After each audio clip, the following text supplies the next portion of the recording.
শ্রমিকদের স্বাস্থ্য সুরক্ষায় গ্রীষ্মকালীন মধ্যাহ্ন বিরতি কার্যকর করেছে আরব আমিরাত কর্তৃপক্ষ। এর ফলে দুপুর 12:30 থেকে বেলা 3:30 পর্যন্ত সরাসরি খোলা আকাশের নিচে কাজ বন্ধ থাকবে।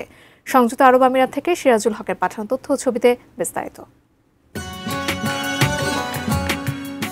জলবায়ুগত কারণে মধ্যপ্রাচ্যের অন্যান্য দেশের মতো সারা বছরই উত্তপ্ত আবহাওয়া বিরাজ করে সংযুক্ত আরব আমিরাতে। আর জুন জুলাই মাস এলেই গরমের এই তীব্রতা বেড়ে যায় আরও কয়েক গুণ।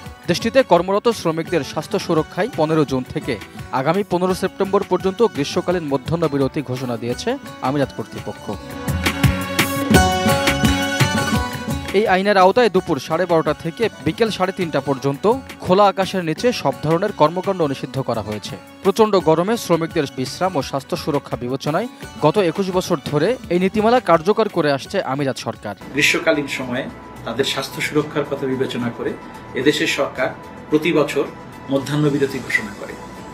15 জুন হতে 15 সেপ্টেম্বর এই 3 মাস যখন তাপপ্রবাহ অত্যন্ত বেশি থাকে তখন এই মধ্যাহ্ন বিরতি চালু করা হয়। আমিরাত সরকারের মধ্যাহ্ন বিরতির নিয়মাবলী মেনে চলি।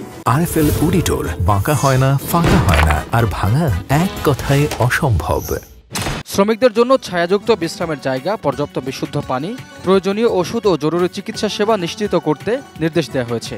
কোনো প্রতিষ্ঠান সরকারের এই নিয়ম না মানলে প্রতি শ্রমিকের জন্য 5,000 দিরহাম থেকে শুরু করে প্রতিষ্ঠানকে 50,000 দিরহাম পর্যন্ত জরিমানা গুনতে হতে পারে, এমনকি বাতিল করা হতে পারে লাইসেন্সও। সংযুক্ত আরব আমিরাতে প্রচন্ড গরম, 50 ডিগ্রির উপরে থাকে, তাপমাত্রা থাকে। প্রবাসীদের জন্য দুপুরের সময় একটা সুন্দর বিরতির ব্যবস্থা করেছে, যাতে তাদের স্বাস্থ্যটা একটা সুরক্ষা কবচের মধ্যে থাকে। বিরতি কার্যকর নিশ্চিতে বিশেষ তদারকি ইউনিট গঠন করা হয়েছে।